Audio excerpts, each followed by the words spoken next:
But Brandon, it is time for us to end the podcast making our picks for week numero nueve, right? I said that right?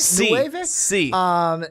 Week number 9 here in the college football season. Last week was a good week for both of us, which meant it was not a good week for me. We both went 13-3, and I still stayed 2 games behind you. And I am now at 125-37 overall. You're at 127-35 overall. But we got a couple of games this week that differ, so I'm hoping to gain on you in a big week this week. But the first one we've got going on is 2 Thursday night matchups, and one with an opponent that, or a team, I should say, that we have never picked, and it will be their first pick'em here on the podcast. I'm actually going to go with them first. Appalachian State, Georgia Southern. App State finally in the top 25. We get to pick one of their games. Who are you going with? I'm going to go with Appalachian State. I don't really care either way. I'm just going to go with Appalachian State. I don't feel a whole lot of good things for Georgia Southern. Well, I'm glad you went with App State because I was going to go with them anyways because I watched a video from SB Nation, the Rewinder series I liked, where they took a look at that win over Michigan that they had many moons ago.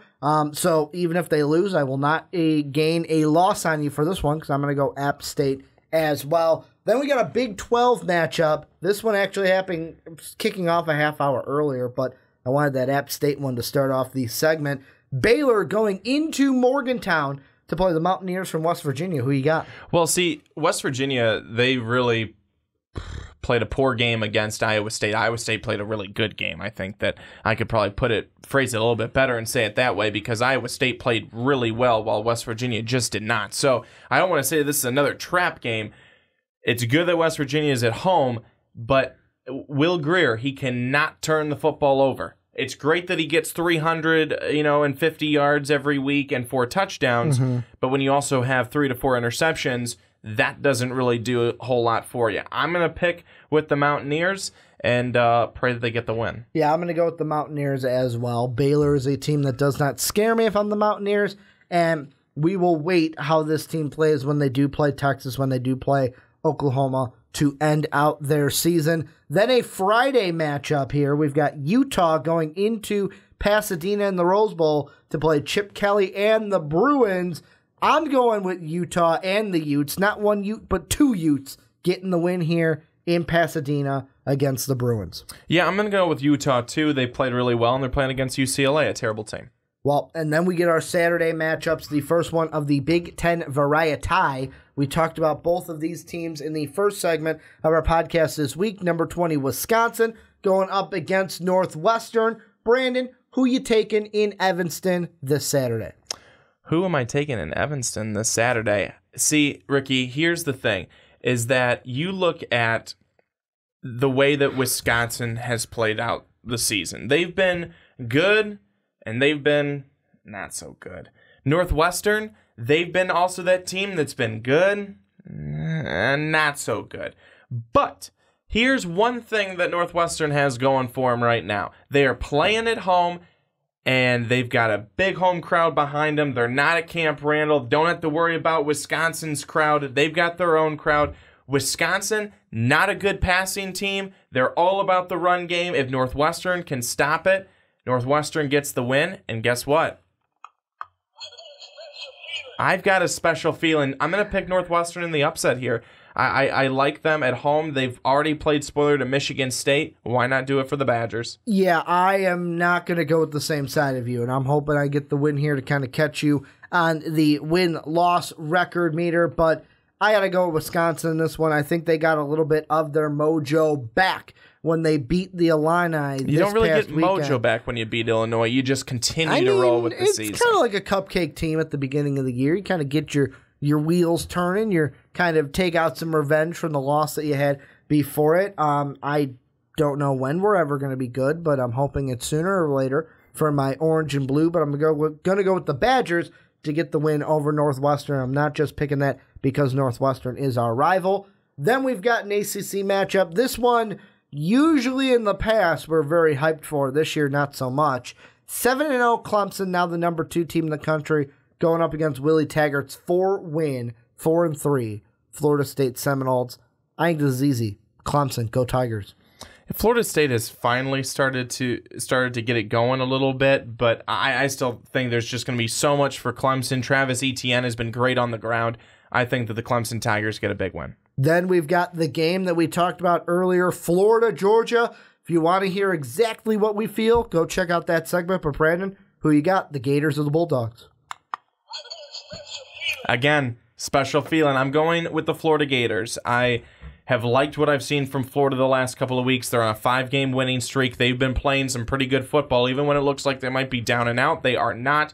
Georgia has not looked that strong. Jake Fromm has not looked comfortable. And if Florida's defense is able to get pressure on him and make him not comfortable in the pocket, I don't know if they're going to be able to get enough of a rhythm going for Georgia. I think Florida wins. Yeah, I'm going to be, yet again, on the other side of you. I'm going to go with Georgia in this one. I feel like this team coming off of the bye is going to be well prepared for this game.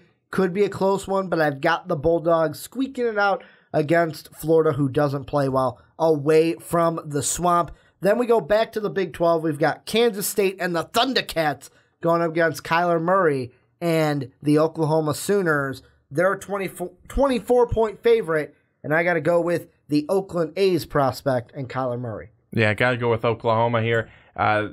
Such a huge favorite in this game. I think Oklahoma wins big. Then back to the Big Ten. A lot of these conference games now, I can just say back to conference. But we've got Iowa, number 18, going up against number 17, Penn State. This one in University Park. Who are you going with? The 5-2 Nittany Lions or the 6-1 Hawkeyes? I'm going to go with Penn State. I am going to go with them because they're playing at home. If this game was in Iowa, I think it would be a lot different. I think I'd probably actually pick the Hawkeyes. Mm-hmm. But this is going to be a close game. They have the line at 5.5. This is going to be a close one. I think that Iowa certainly can be in this game the entire time, but I think Penn State, with the home crowd, gets the win. Can I borrow something from you, Brandon? Sure. I need to borrow something because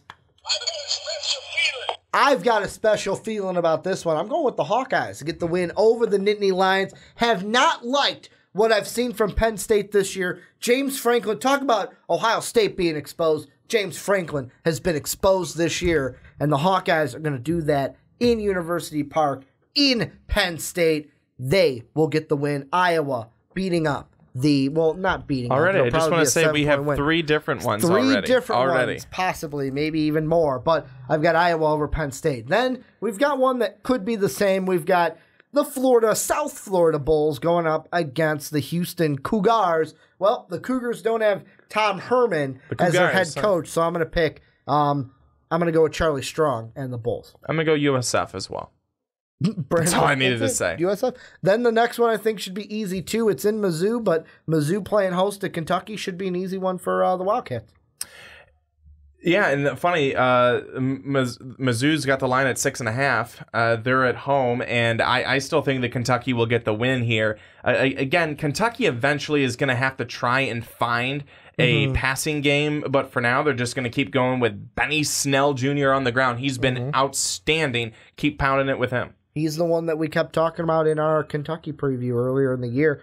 Then we've got a couple of Pac-12 matchups. I know who I'm picking in one. I still have not decided for the other. We've got Washington and Cal. I'm going with the Huskies in this one. And then we've got Washington State and Stanford, and that's the one I'm going to wait to decide while you give your winner for Washington and Cal. I'm going to go with Washington over Cal here. Washington should be able to get this win pretty easily, even though Jake Browning hasn't been the quarterback that I thought he was going to be this year. Myles Gaskin has kind of underperformed as well. I still think that Washington gets the win against a Cal team that's just not as good as they are. Who are you taking for the Cougars and the Cardinal? So I'll be honest with you. I could not believe what an incredible scene that was last weekend at Washington State. Such a great crowd for College Game Day. That was really cool. That was awesome. We had some commenters say, don't sleep on the Cougars against the Ducks, and look what happened. They slept on them, and they beat them. And I think that because of that, they've got a ton of momentum. I think Stanford has kind of shown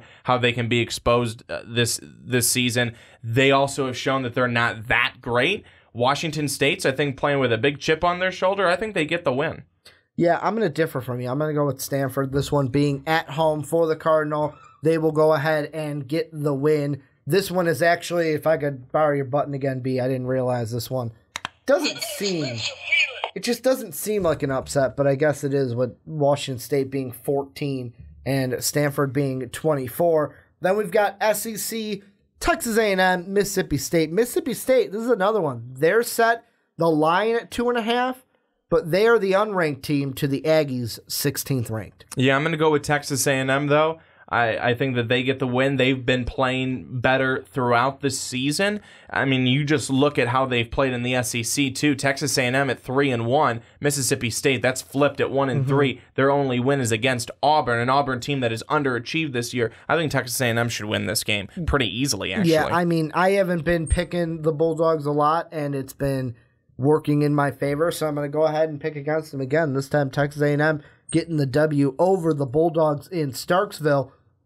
And then we move on. NC State 5-1. They will play 5-2 Syracuse. I'm going to go with NC State, although this one could be an upset of the week. Yeah, I think that I'm going to go with NC State as well, but I also could see Syracuse pulling an upset. Actually, easily, I could. And then our last three, first off, Notre Dame Navy. I think that's an easy one. Notre Dame over the midshipmen. Although, are you worried about this one? I mean, I don't Navy 2-5. I don't want to. Well, let's see. Who cares? Who really cares if they're 2-5? Throwing that record out the window. Yeah, you absolutely do, especially for this game. This could easily be a game where it's a 24-17 final score. You look at the way that Pitt played against Notre Dame. Pitt played Notre Dame really tough. Very competitive game throughout. Notre Dame had to fight till the very end to get that win. They did. I don't necessarily think it's going to be the same type of thing, but Navy hangs with them for a little bit. Notre Dame just needs to be able to get that offense moving. Defensively, they've got to make their plays, and they'll be fine. But again, these are these types of games, the games that, no, who cares? That'll be easy one. The ones you're not watching for, you need to watch for. So I do think that Notre Dame gets the win. Then I'm going to jump. I'm going to go to the Pac-12 one first. Oregon, Arizona. I think this is an easy one for me. I'm going with the Ducks over Kevin Sumlin and the Wildcats. I'm doing the same thing, going with Oregon. And then the interesting one, Tejas or Texas going up against Oklahoma State. And this is an interesting one because if I look back, and I'm going to go through each week of our college football pick'em, there have been times. The first week we did not pick a game by them because they were not in the top 25. Then we didn't have one. It started week 3 when they were in, I believe. Basically, every week Brandon picks the Cowboys to win, they lose. And every time he picks them to lose, they win. So, Brandon, Texas and Oklahoma State, who are you picking? I am going with the Longhorns. Hook 'em horns. I'm going to go with them because Oklahoma State, again, you look at the way that they've played in the Big... You don't even have to give up a reason. They're going to win now. The way that they've played in the Big 12 this year, they're 1-3. Texas is a perfect 4-0 in the Big 12. I think Texas gets this win easily. You talk about the kiss of death for me on the NFL side. Yours is every time you pick a team to beat the Cowboys, you virtually give them the Brandon Swanson kiss of death. Like, that is your version of the kiss of death. See, you don't want your kiss of death to end. I hope mine does end this week. Brandon's like, I don't want this. I mean, you love ending NFL team seasons. I don't want this to be associated. So I am going to play the kiss of death, the Brandon Swanson KOD, and I am going to pick Oklahoma State. I don't need the button. No, you don't want it? I'll give him I'll blow a little kiss, basically, because that's what Brandon Swanson's doing by picking you. And then our non-top 25 game of the week, Brandon and I both pick a non-top 25 game each to give some love to a team outside the rankings. I'll go with mine first. I'm going to go with the Sun Devils. I'm going to go with Herm Edwards and the boys. They played a good game last week against Stanford. They are going to feast on a USC Trojan team that is just down on its luck. Sun Devils getting the win over the Trojans. And I'm going with North Texas and the Mean Green to beat Rice. The Mean Green Fighting Machine. I thought I'd go way out there and pick something. I think you have been the last 2 weeks. I mean, Utah State last week. I'm trying to make it fun and different. I mean, I'm certainly going away from the Power 5 conference. I asked you again today, can I pick Nebraska or Bethune-Cookman? But I thought that was a little bit too easy. Plus, I wasn't confident in Nebraska. That's also not good. That's not good when you're not confident about Bethune-Cookman. Bethune-Cookman, you can't get the win. But any final thoughts, Brandon, about anything in college football or about anything in college sports as well? No. Well, this is where you guys come in. Let us know what you guys think down below in that comment section. What games are you looking for this week? What do you think of our picks? What will your picks be? Let us know down below in the comment section. But then finally, housekeeping here at the end. Make sure check out patreon.com if you want to be like Matt and join us on a podcast. That is how you do it. You can also help support us by getting yourself an MVP t-shirt. You can get that down below in the description, or you can get it at mostvaluablepodcast.com where you can get your MVP each and every day. And then please rate us. I would love for you to rate us a 5-star, but whatever you think we're worth, please give it to us on iTunes because we are not a couple of good old boys. And actually, I'll do our weekly check here at the end of the podcast because I usually do this. Last week, we got a fantastic rating from ND Fan. I think it was something ND Fan. I'll look it up here in a second. But we did not. So the last one we got was from Dan H12ND. I believe he's a Notre Dame fan, where he gave us a 5-star rating. I want to thank you guys for listening, for watching the podcast, however you digest us. Can't wait for another great week of college football. And as always, have a good day, everybody.